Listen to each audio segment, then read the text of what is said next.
Hey guys, welcome to the channel if you're new. Welcome back if you're a subscriber. My name's Neil and it's time for the next episode of Would I Lie to You? I feel like we're entering a new phase of my Would I Lie to You exploration. There have been a number of contestants on the show that everyone recommends that I check out. The Bob Mortimers, the Claudia Winklemans, the Rod Gilberts, Greg Davies, James Acaster, etc.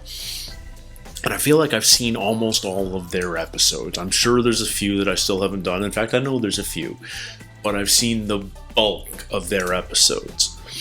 And now I'm starting to transition into the other episodes that maybe aren't worth watching because of a particular competitor, but more because of a particular story or a particular event, something in particular that just made it a really good episode, which is why I'm going back to Series 6, Episode 2, and Miles Jupp. I don't know a ton about Miles, but I'm pretty sure I've seen him on an episode or two of QI. I think that's about it. I know he is an actual comedian. I know he does a lot of stand-up. I know he's had a number of shows over the years. And he's supposed to be hilarious in this format. And so, yeah, let's check out a Miles Jupp episode. The other contestants in this episode, I do not know. Sanjeev Bhaskar, Richard Madeley, Kate Humble. I think they're mostly presenters as opposed to comedians, but that's not necessarily a bad thing. I really like when a contestant comes on Would I Lie to You, and you're not expecting much because they're not a comedian. You know, they're a pop culture figure or they're a presenter, and they're just as good as the people you expect to be good. Yeah, you know. Anyway. Let's watch this one. This is episode 2 from series 6 of Would I Lie to You. On Lee Mack's team tonight, the Springwatch TV presenter who, when she was younger, worked on a crocodile farm. It's where she first got her love of animals and shoes and handbags. Kate Humble. Springwatch was a whoosh on a previous episode. I had no idea what that was about. He plays the lovable, slightly odd, bookish nerd Nigel, and he's such a consummate actor, he started getting into character 32 years ago. It's Miles Jupp! An actor who stars in The Indian Doctor, a show all about the first ever Indian doctor in Wales. I'm not sure what part he plays, I just hope his Welsh accent's up to it. Sanjeev Bhaskar! It really is no exaggeration to say we have had hundreds of letters saying you've got to get this guy on the show. All from Judy, who just wants one night to herself. Richard Madeley! One Christmas morning, I woke up stark naked in our shoe cupboard, clutching nothing but 2 cans of fake snow. I went to bed very drunk. I woke up again in the cupboard under the stairs, totally naked, and my face was in the Wellington boots. What had you gone in there for? He was drunk. He doesn't know. I then realised I'd done with them. What had you done with them? 2 weeks earlier, we bought our family Christmas tree. Judy and Chloe, my daughter, decided that it wouldn't be a good idea to put artificial snow on it. And we had a massive row, and of course, the ladies won. So the spray was hidden at the back of the cupboard. But you did this naked? Yes. I did it in my sleep.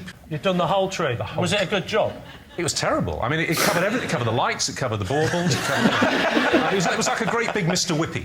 I think someone with your income would, by now, or by 1993 even, during your, let's call it heyday, would have had it... I do think we would have had it converted into a downstairs facility. Is that your view of opulence?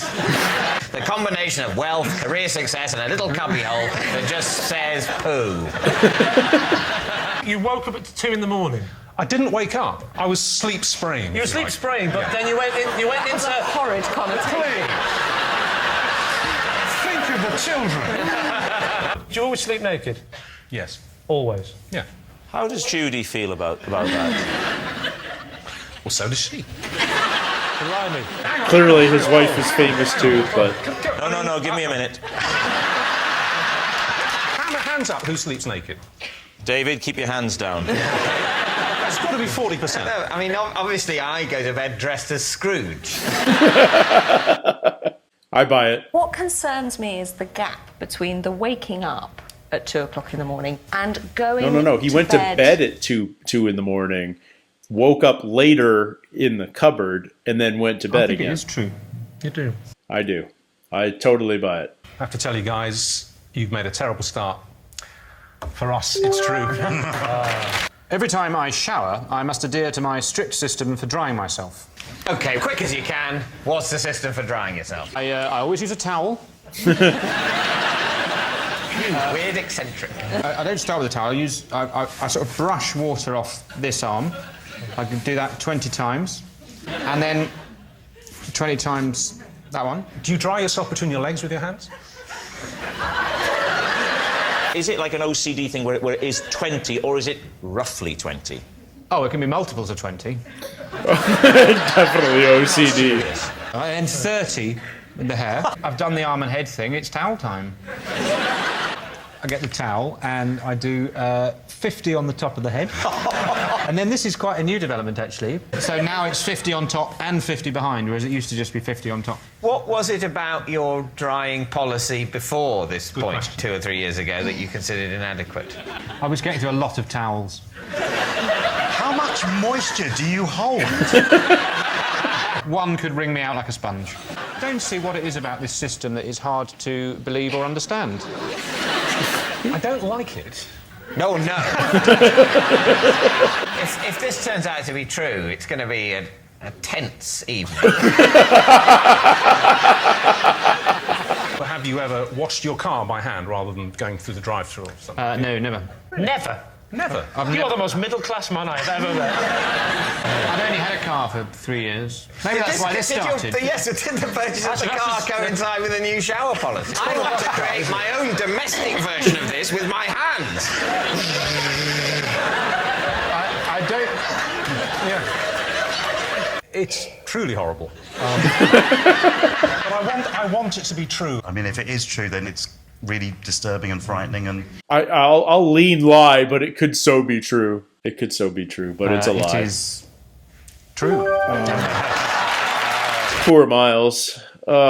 Every time I have a haircut, I ask to keep the hair, which I then take to London and scatter for the pigeons to make nests with. Okay, suddenly Miles looks normal. What is it that makes you think that the pigeons of London are short of stuff? Well, actually, surely? there isn't that much. And there has been this big drive to keep London tidy. Where in London do you go to distribute your clippings? Can I ask you a question, David? Have you ever met a woman before? It's not a thing I've ever said before, but you can't say it isn't pertinent to the circumstance. I've been told that you do a very good Oh, he's doing it now. That's a wood pigeon, isn't it? Not to be confused with the ringed dove. And also, not to be confused with the parrot. Hey!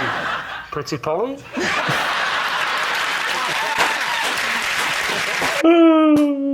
If you were to do what she does, would you wash the cuttings and hand dry them before you... If I were to collect Kate Humble's hair... So creepy. And then get on a bus. No, I'd go to a hairdresser and say, have you cut Kate Humble's hair? Put it in a bag for me. Who wants a spring watch? Got her hair in my bag. It's not for me, it's for the pigeons. I think more of Kate Humble than this. Yeah, I think we all think it's a lie. I agree. It's a lie. It's a lie. Yeah. Please welcome this week's special guest, John. Hello, John. Right, Those are some serious sideburns. This is John, and when I was in Africa, he and I dressed up in a pantomime giraffe costume in order to get close-up shots of giraffes in the wild. He thought that if we dressed up as a giraffe, then he could get that evening shot. If we tried to do this in daylight, it would have failed completely because giraffes have extremely good day vision, but their night vision isn't very good, and that's why we decided to try it. Wow. Why not just take a stepladder. Just show us how you did it this. works. It's got a kind of pole up the back as its spine. Right. You have got a camera on a pole poking out of the mouth of the giraffe. I am behind you. Right. So I'm checking the focus and saying to John, OK, you're nicely framed up. There was a By the way, I'm a stand. meerkat. Excellent, you're doing a very good job.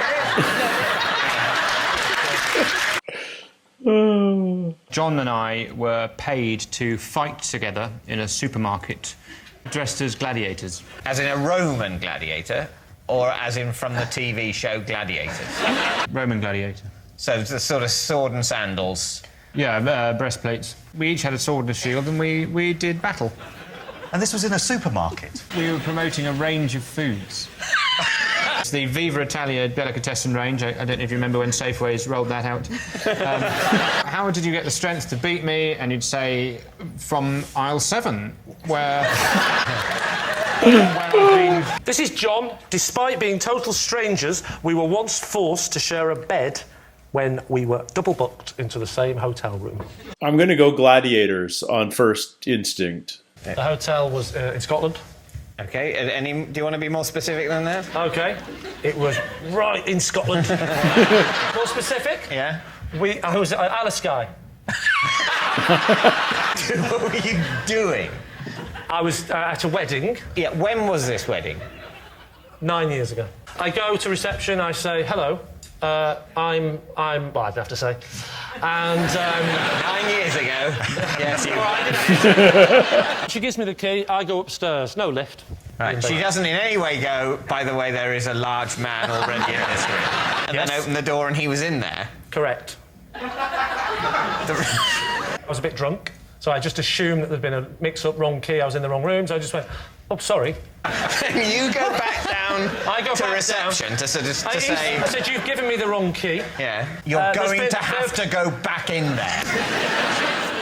I was in the right room, he was in the wrong room. When the two of you realised that you were going to have to share a bed together, did you have a kind of a negotiation? I have never been to bed with anyone where negotiations have been involved. That's not completely true.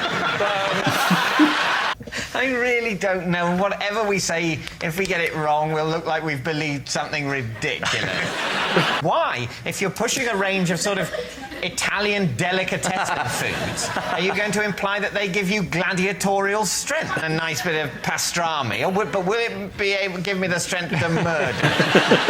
I kind of believe Kate's version more. Yeah. You think Lee? I think Lee, yeah. I think Lee. I think Miles. Then? I think Miles. They're actually picking Lee. No, it can't be Lee. It cannot be Lee. I'm John, and I was once paid to fight Miles in a suit.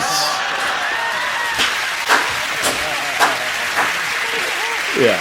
This is a horrible, stupid game. I like pens. True. And I like to know where my pens are. For this reason, I have a 3-point pen policy. Point 1, I find it important to know where my pens are at any time. That covers all three, This doesn't pen. No. Point 2, be hyper aware of any pen that I've lent out. Point 3, take any opportunity to purloin pens. Name 3 people who have got pens of yours that you want back. There are no people who have pens. A key part of point 2 is to get a pen back as soon as possible. When people say, oh, can I borrow your pen? What I want to say is, absolutely not! Get your own pen! This is mine! However, I am so with David. I try and seem casual about, oh yeah, borrow my pen, that's fine. And then I'm thinking about it constantly until it is returned. Is that your own pen or is that a BBC pen? It is now my pen. Pass me the pen. I'd rather not. You have to pass. Right, put the pen on the floor and step away. You're going to destroy the pen. I'm not going to destroy the pen. That would be infantile. I will not fight you.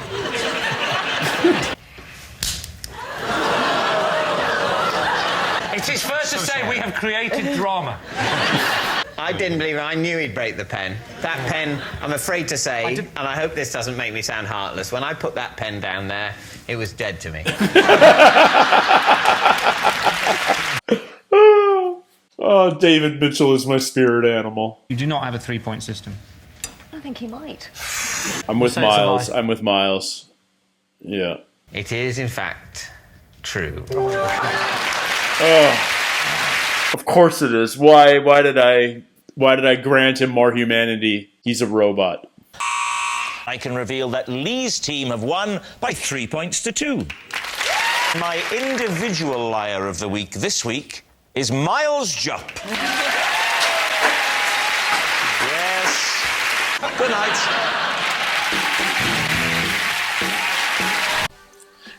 It's clear Would I Lie to You gets a lot of mileage out of mocking those with OCD and similar, shall I say, antisocial tendencies. David Mitchell's been the brunt of that since season 1, but they certainly draw it out of visiting contestants too, and Miles seems like the heir apparent, so to speak. There are definitely people like Miles who have, these OCD routines about how they go through their morning rituals.